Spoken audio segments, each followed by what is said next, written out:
We are coming on the air with the historic day at the Supreme Court.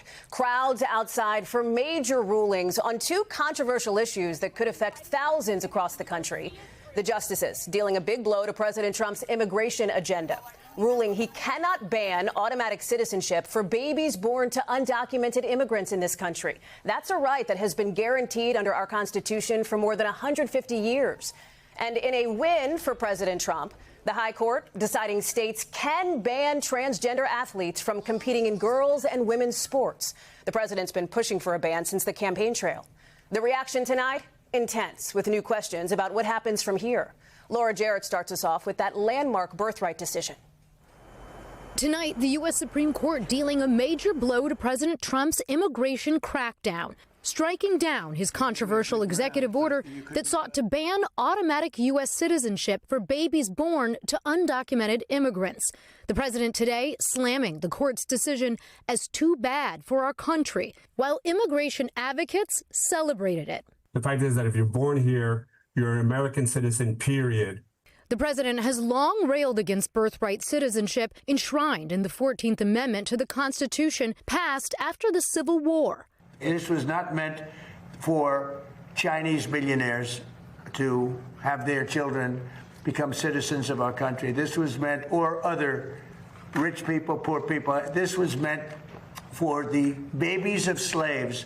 But today, Chief Justice John Roberts, writing for the majority, reaffirming the long-settled understanding of the 14th Amendment, guaranteeing citizenship to all children born in the U.S. and subject to its power, with limited exceptions. Writing, quote, the framers of the 14th Amendment extended that promise to every free-born person in this land. We keep that promise today. In dissent, Justice Samuel Alito calling the ruling a serious mistake that preserves a powerful incentive to enter or remain in this country illegally. The executive order, if allowed, could have potentially impacted more than 250,000 babies born in the U.S. every year to non-citizens. 13-year-old Mia expressing relief today that families like hers can now stay together. This is our home. We belong here. Laura is joining us now. And Laura, even though some Republicans are pushing already to respond to this ruling, it looks pretty unlikely they'd succeed. It does, Hallie. They're facing an uphill battle based on today's ruling. It's clear Republicans would need a constitutional amendment to pass this, which of course requires a supermajority in Congress as well as action by state legislatures, Hallie. Laura Jarrett, thank you. To that other landmark ruling now. This one, a win for President Trump, with the conservative majority ruling states can ban transgender women and girls from playing on female sports teams. Here's Stephanie Gosk. Tonight, President Trump calling it a big win, while civil rights advocates slam it as a blow to transgender rights.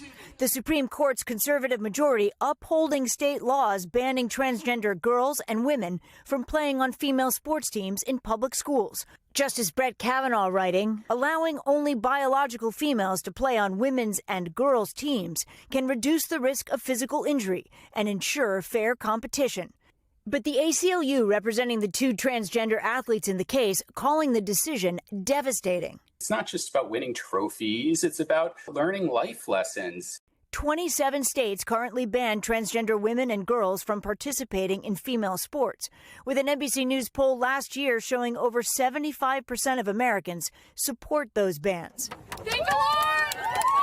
Macy Petty Charles celebrating today's decision. She competed against a transgender athlete and hopes more states will pass bans. I would hope that it would embolden every state to protect those female athletes, and I hope that they themselves are emboldened today to take action, to speak up for what they know is right. But critics of the ruling see a silver lining. So you see this as a loss, but not as big of a loss as it maybe could have been.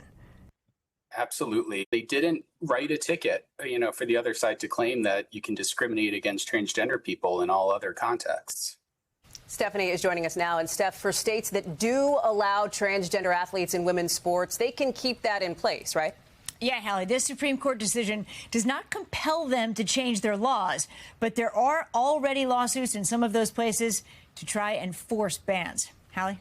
We thank you for watching, and remember, stay updated on breaking news and top stories on the NBC News app or watch live on our YouTube channel.